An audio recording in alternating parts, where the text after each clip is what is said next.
Constant Angler.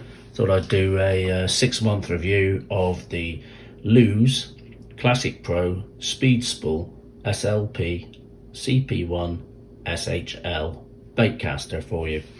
Yep, I've had this for 6 months now and I'm very impressed with it. It's their entry level reel, so it's around about £50 in the UK, similar price in the States, and that's where for a few years now I've noticed the Lew'S reels, but they've not been readily available in the UK. But during the last 6 to 12 months, Lew'S has started selling over here in the UK. Don't need to import them, so always fancied one. Thought I'd get out of one. Thought I'd try their entry level reel so that I could compare it to the Cast King Spartacus Plus that I love so much. I'll show you a few things in a minute with that. But let's get into this reel first. So, as I said, it's their entry level reel, which means it's got a graphite frame, not an aluminium frame. So whether that will warp over time, I don't know. But so far, so good. It's not a reel I'm using every day of the week. I'm not even using it every week. I might use it once or twice a month. I've got it for putting on my baitcaster and saltwater bait casting for wrasse and bass, or equally because it's a nice small reel. It's not much bigger, if at all, and at times smaller than some of the cheap BFS reels that I use. And I want to use this in freshwater also. I'm going to be using it as a big perch reel, fishing small to medium sized crankbaits and spinner baits, that kind of thing, for maybe even fishing a Texas rig for perch and chub and small pike. It's not big enough really to be using for a big pike with big lures, but if I did hook one, it's got 15 pounds of drag, so I've got a chance of landing something. Yeah, it's a very, let's pick it up and have a quick look at it first. Very palmable reel. Sits lovely in the hand. It's very low profile, so if I put it here and put the Cast King alongside, you can see they both sit very similarly, but this one sits a bit lower. It's not quite as big a reel. If I turn them this way, you can clearly see the difference in size there. This is a bigger reel, it's longer.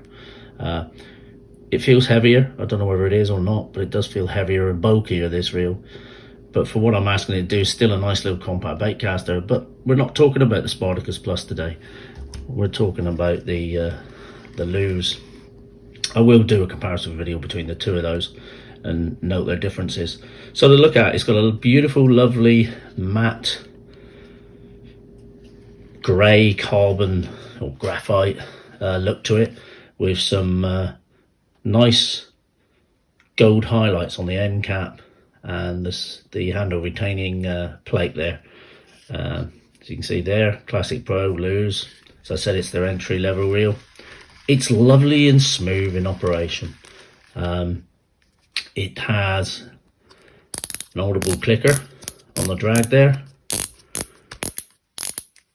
It has not got an audible clicker on the end tension knob there, but you know, it is an entry level reel, and most of them, Cast King's the same, doesn't have that.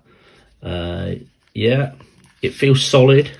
It feels a quality bit of kit, to be honest, and I'm enjoying using it, and it hasn't let me down so far. Caught some nice fish on it. But let's get into some of the specs. So we'll have a quick look at the box and see what it says it has. So a 5 bearing system, a 7 to 5 to 1 retrieve, which it says is high speed. Yes, that is, to be honest. There are reels out there that are faster, 8 to 1 and 9 to 1 now. So yeah, but it's still a fast retrieve reel. It's got speed gears. We'll get into that a bit more in a minute. 0 anti-reverse and a magnetic cast control system. So there's one of the differences between the Lew'S and the Spartacus Plus. The Spartacus Plus has a dual cast control system. It has centrifugal brakes and magnetic brakes. Does it make any difference? No, it hasn't seemed to. In practice, I've cast this into the face of a northwesterly wind, a strong northwesterly wind, no bird's nest at all, cast it as far as I wanted, as accurately as I wanted, and with no bird's nest. So I'm impressed with the braking system on it. I don't feel I'm losing out because I don't have both, but there we go. that's what I found. You might find something different. So let's have a little read of some of the specs here. Of them was on the side. So it weighs 7 ounces, if you can see that on the information leaflet here. It has a line capacity of 110 yards of 12-pound line. It has a 7.5 to 1 gear ratio, which retrieves 30 inches, or as it says on the side here, 76 centimeters per turn of the handle. So that's not bad, you know, it's okay. It has a one-piece lightweight SLP graphite frame and side plates with 3 drain ports. So let's have a look at that. Let's have a look at the drain ports. 1, 2, 3. That's important. You don't want water inside the reel because that's where you'll get corrosion. As I said, I'm using this in salt water, so what I'm doing every time I get home is spraying it off with a water bottle.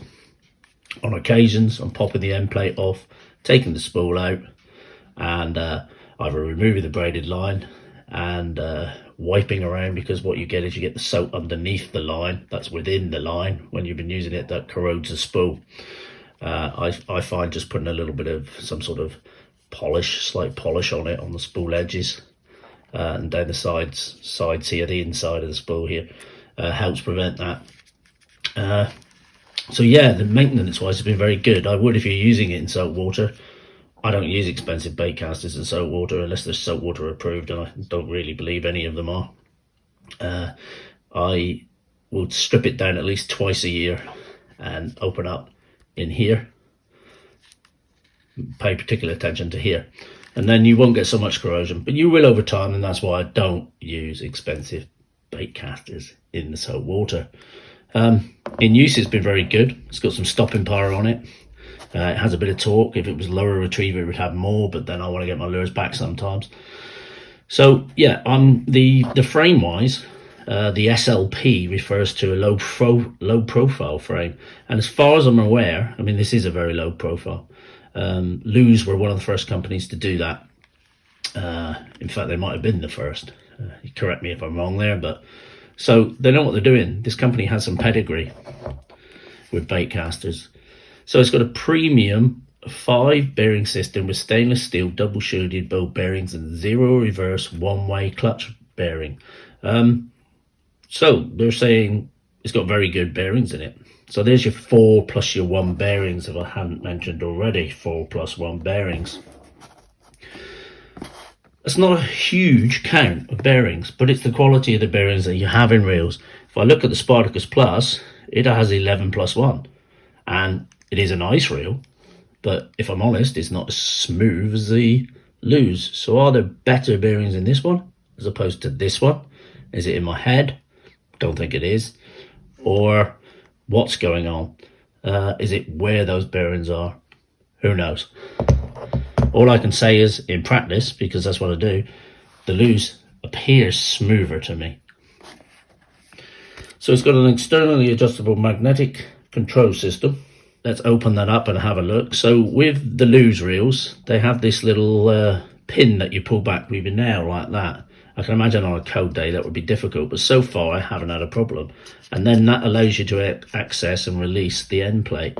So if we put that down there, so you can see it. Take the spool out a second. You can have a little look inside there. You can see the one-piece aluminium frame. Your gold spool with your bearing, your pinion. Yeah, great little setup. And the magnets, which is what we're really interested in. Let's not have that roll away. So you've got 5 magnets on a traditional magnetic system there. And if we put this to 0, and let's see how many clicks we got. 1, 2, 3, 4, 5, 6, 7, 8, 9, 10, 11, 12, 13, 14, 15, 16, 17, 18, 19, 20, 21, 22, 23, 24, 25, 26, 27. 27 clicks with one either end. 27, 28 clicks, isn't it? So it's quite adjustable, and I've found that in use. And all that's doing is bringing these magnets closer or further away from your spool. So let's pop it back together again. And it slots. How easy does it go back together? Very easily. And this pin is engaged. So not a bad little system there of disengaging the spool. And a good little braking system. I can testify to that because I found it very good in use. It has a lightweight anodized aluminium spool. I'm not going to get it out and weigh the spool. You know, we only really do that with bait finesse reels. Well, I do anyway. It's working. It's loaded with 20-pound braid and a 15-pound fluorocarbon at the moment for wrasse fishing. High strength, solid brass speed gears cut on precision ham-eye CNC gear hobbing machines. They've got that on all the reels. It appears good. It's the gears are strong. There's no play. If we look at, you know, there's no back play. There's no wobble in this reel. It feels a solid little unit, to be honest. And yeah, it stopped some good sized fish. I actually lost a beautiful wrasse at the net when a swell hit the fish as I was about to net it, and that was about 4.5 pounds. And if you've ever wrasse fished in the UK, they pull. There isn't a fish in the UK waters for pound pulls as hard as that. They just dive for cover, and it's coping with that. So I'm very impressed with its gears and its drag. It's a durable rule-on drag system, provides up to 15 pounds of drag power. 15 pounds is enough for anything I'm going to catch, so it's not the most in a small compact reel, but it's a good amount. It's got an audible click bowed graphite star drag or star wheel. Yeah, you can hear that, and you can see how it's bowed, the same as the handle. Yeah, the handle's bowed as well, and it has these Lew'S custom soft touch even contoured paddles, and I really like them. You can buy little caps you can put over the end, but I don't find my thumbs are slipping when they're wet or greasy or anything.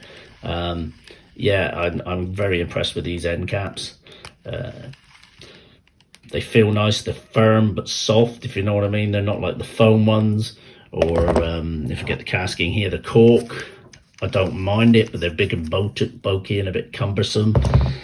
These spin smoother. Yeah, just a nicer all-round feel. So comparably, I prefer those. And it's got a zirconium line guide.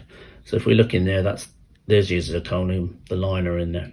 That means that it's not going to furrow, and so put wear on your line, because there's a lot of pressure and wear goes into here. It also makes your cast smoother as well.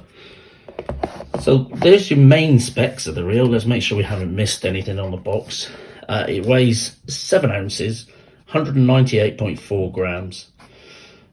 Yeah, I think I said it retrieves 30 inches, 76 centimeters, 15 pounds of drag, or maximum 6.8 kilograms, 110 yards at 12 pound, 100 meters, 5.4 kilograms. Great little compact bait casting reel. That's so far, and I will do a long-term test. I'll do a year test, that kind of thing. It has done everything I've asked for it, and done it very nicely. So Lew'S, thumbs up from me. First reel I've had of yours. I now feel confident that I would invest in other Lew'S reels. They do have a pedigree, as I've said. They've been around for a few years in the States. And I'm interested in one of the bigger reels for pike fishing. See what sort of price those can come in at. But for an entry-level reel, it does everything that the Casking Spartacus I love does. And some things it does better. So it's cheap. If you're after a little bait caster you want to use in the saltwater, and you want it to be adaptable for a bit of freshwater work as well, then I'd get out there and buy one of these with confidence. Hope that helps. Cheers, the Constant Angler. Don't forget to like and subscribe. Catch you later.